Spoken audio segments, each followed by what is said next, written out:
Welcome to the Focus Garage. Today we're gonna install springs and a downpipe on a 2016 Focus ST, and we're gonna do some wheels as well. So let's go ahead and take a quick look at what we've got here. So we've got the car right here. Hood's already popped. We're about to start taking connections off to put the downpipe on the car.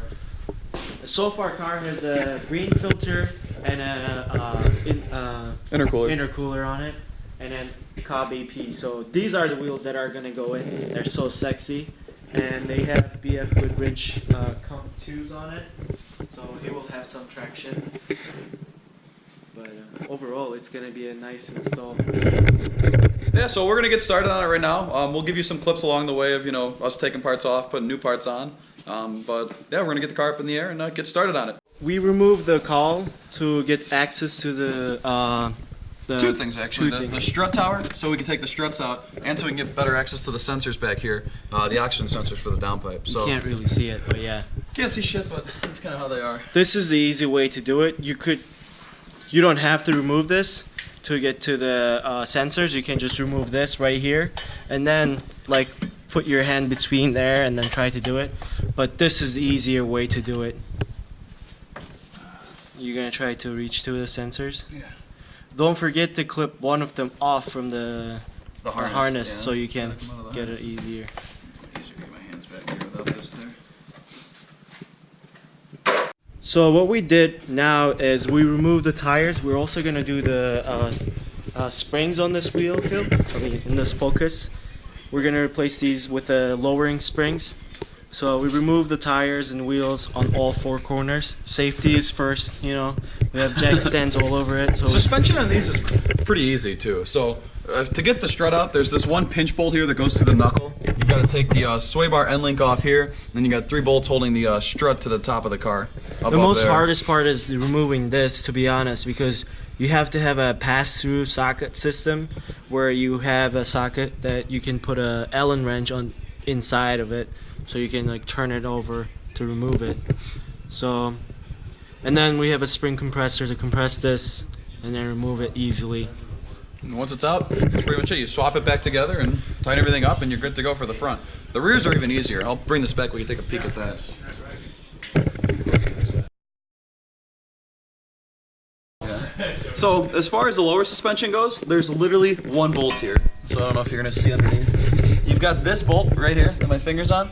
You pull it out, and the entire lower control arm swings down, dropping out this spring. You put the new one in, put the arm back into place, tighten that lower bolt there, control arm's back in place, and that's it for the rear. So as long as everything lines up for the rear, it's pretty easy. Fronts take a little bit more time, like Anders said, playing with that cross-through bolt there that you need the pass-through socket, but everything else is pretty simple. So we're gonna get started on that. So there's a couple different ways to get these struts out. You can reverse thread the knuckle bolt in there and it spreads it open. But if you beat on it with a hammer for long enough, you can actually get it to kind of slide free out of there. As you can see, we've got the rusty ring there, which is more visible now, of how this piece is coming out.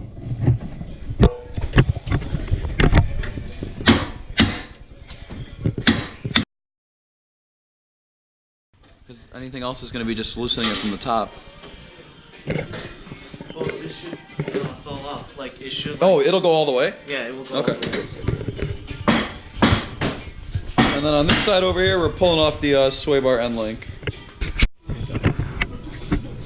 Alright, so you got the strut out on both sides here. It's just as simple as putting the bolt backwards in through the knuckle, spreading it open a little bit, and then pressing down, the thing comes out.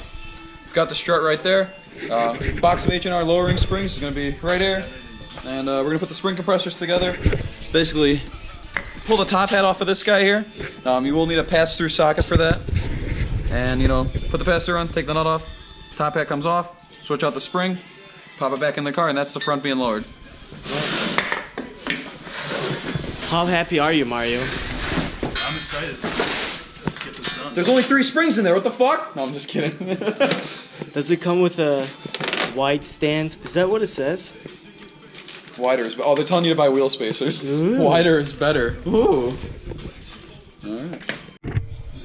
Alright, so now we're working on the rear suspension here. Since you're doing only lowering springs, it's super easy. Yeah, all you need to do is just remove this bolt right here that connects the rear arm to the spindle right here, and just one bolt, and then this thing will drop, and then you can just pop in the rear. So the rear shouldn't take that long to do. We already got the other side out. Now I'm halfway through this bolt and we should be done pretty quick. The front, we took the springs off and put it back on. So the front we're good. And we should be done pretty soon, and then these bad boys are gonna go onto that. They're XXRs. They're gold wheels on a white car, so he likes it. So as long as he likes it, we like it. Yeah, mod it the way you want it, bro. All right, rear suspension's done. We got the wheels on, got the springs on, so we can't wait to see this thing on the ground.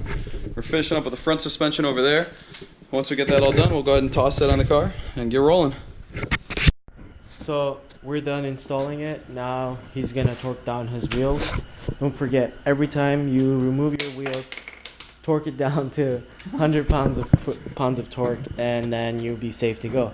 The car sits a little bit higher, but they're gonna settle down. It should be maybe like an inch drop, maybe a little bit more than that. But the setup looks killer. I love these wheels. They look really nice on this car. And I think overall, I'm satisfied with the work, and I'm sure Mario is too. Definitely.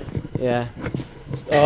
The hardest part we had 3 setbacks on this project. The first one was we got the wrong spring compressors from AutoZone, and after we set that through, fixed our problem. The springs went pretty easy. And then the other problem we had was the V-band that connects the turbo, the downpipe to the turbo, didn't want to come out from the downpipe, so it was just stuck there. So if you're out there and having the same problem with the Focus ST, trying to remove the downpipe, stock downpipe, and the V-band doesn't want to come off, or any aftermarket downpipe that doesn't want to come off, the trick is put a PB blaster, wait 10 minutes, and just hammer it with a screwdriver, and then it'll just pop right off. And after that, we had the third problem, which was the oxygen sensor cable was kind of like tangled in there, didn't reach, but we sorted that out, and we're golden. So the car is stage 3 now. He has green filter, Depot Son of a Beast intercooler, which is a 3.5-inch core, and Cobb rear motor mount. And now he has a exhaust. What kind of exhaust was that, Mario? Pseudo exhaust, and with a CFM downpipe. So he's full bolt-on stage 3. He's good to go with his AP, and he's gonna enjoy his car. All right, so we got the car finished up here. Sorry for the glare in the light, but you can see it sits pretty nice on those wheels there. Suspension's nice and settled. Let's test it out. 1 finger, 2 finger, you can't. 1 finger. Yeah, it passes. The car turned out really nice. Installation wasn't too bad. Nothing really fought us much. As with anything with cars, it took longer than we expected. It took a good, I don't know, how many hours did that take? Yeah, let's say like a half a day, because we had a problem with the downpipe, the clamp. So other than that, we didn't have much problem going to this install. But I'm happy with the results, and then the owner Mario is happy with it. He loves his car. Yeah. And I think springs match with the tires and the wheels. It looks really nice. It's a unique setup. You're not gonna see many that look exactly like this. So yeah, it makes him happy. The car is pretty much stage 3 now. So yeah, stage 3, full bolt on. He's good to go. Do whatever stage 3 Focus owners do. Yeah. So before we end, we have a special car. We're not going to show you guys now yet. Yeah, but one of our friends just bought a new car. Yeah. Want to give them a hint? It's front wheel drive. Yeah. It's turbo. It's dual clutch. Dual clutch transmission, and it just came out this year. Probably like a couple months ago. So that'll be a future video. We'll do a review of that and kind of give our impressions. And we love it. We both love that car. It's a cool car. We've talked about it in other videos too. Yeah, we talked about it. So make sure to subscribe, like, and comment, and kudos to all. We'll catch you in the next one.